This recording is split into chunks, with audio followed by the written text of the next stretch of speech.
Hello my fellow fantasy lovers, welcome back to my channel, or if you're new here, hi and welcome. My name is Kathy and I'm a book nerd from Belgium. In today's video I want to talk about the 4 books that I read during August. I think a book a week is more or less what I tend to read in normal times, so this month really reflects on what I would usually read.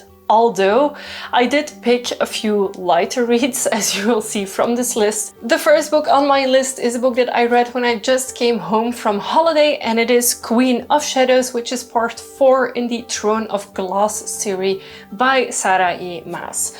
I don't have strong feelings about this book. It is okay, it's very predictable. Like, I read the previous 3 ones really fast, one after the other, and it felt like I was rereading the same book over and over again. So I took about a month between the other books and then reading part 4, and now it feels a little bit lighter, and I must say I enjoy it as a light read, but it's not something that I'm like super enthusiastic about, that I'm like, you must read this book. Like, meh. That's my main feeling about a lot of Sarah E. Maas work, is like, meh. It's not bad, it's not great, it's not the best books I've ever read. It's entertaining, but yeah, it doesn't really stick for me. After that, I read Scarlett St. Clair's A Touch of Darkness. I do have the physical copy there up there somewhere. I actually am gathering the entire series now.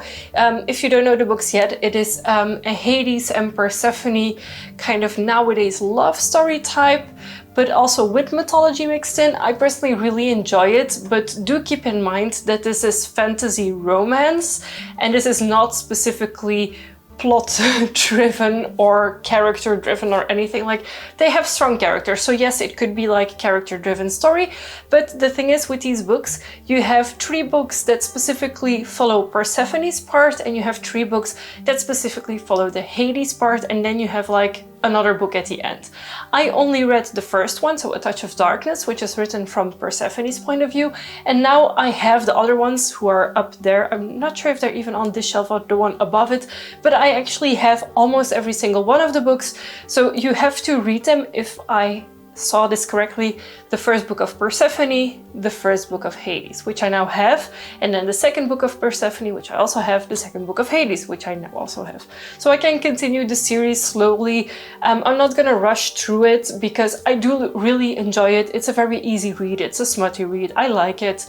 Again, not the greatest books on earth, but I don't mind owning them because I know that a lot of my friends will also love them. From my group of friends, at least 3 of my friends will absolutely adore this as well, so I'm probably gonna borrow out the entire set to my friends whenever I've finished them. Book number 3 was the long-awaited Fourth Wing. I really wanted to know what the hype was about.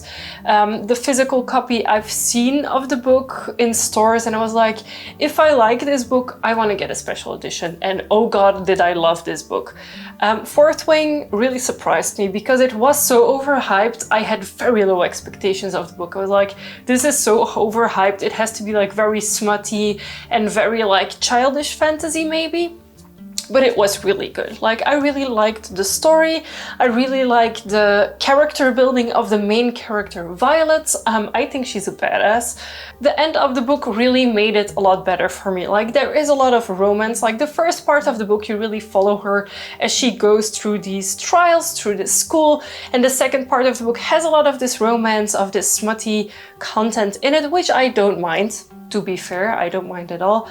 But then I was like, okay, and where's this gonna go? Is it just a romance ending or what's happening? And then like the huge plot twist that happens at the end, it made me so happy, and I cannot wait for the next part, which is coming, I think, in November, so I'm super excited for that. And then the last book I read during August, which I finished on the 29th of August, was Akosar, A Court of Thorns and Roses. Some of my friends in the book community have been telling me to start reading the series, and I was like, but it's not super interesting to me. Like, I like fairies, don't get me wrong, but I like dark things. And they were like, you have to get through the first book, but once the second book starts, you'll love it. So I read the first book in, I think, 5 days, because it's not a super long book, and again, it's Saraimas, it's very light read. So yeah, Akotar is a book that I liked. I didn't love it. I'm looking forward to seeing where the plot goes now that we're actually in book 2, because apparently in book 2 everything gets way better. I sure hope it does, because otherwise I don't think I'll be reading book 3, and that's fine. Like, I don't have to love every single thing that my friends love. Like, I have an entire bookcase full of books that I love to read. So these were the 4 books that I read during the month of August. Now that September, October, and of course Halloween is approaching, I'm going to actually focus on reading more vampire-themed books. So if you have vampire-themed books or books with vampires that you would like to recommend to me, feel free to do so in a comment down below. And of course, feel free to let me know if you've read one of these 4 books. What did you think about them? Did you like them? Did you not like them? Or what other book have you read recently that you would like to talk about? Because I would love to know. Thank you again so much for watching, and I will see you very soon with a new video. Bye!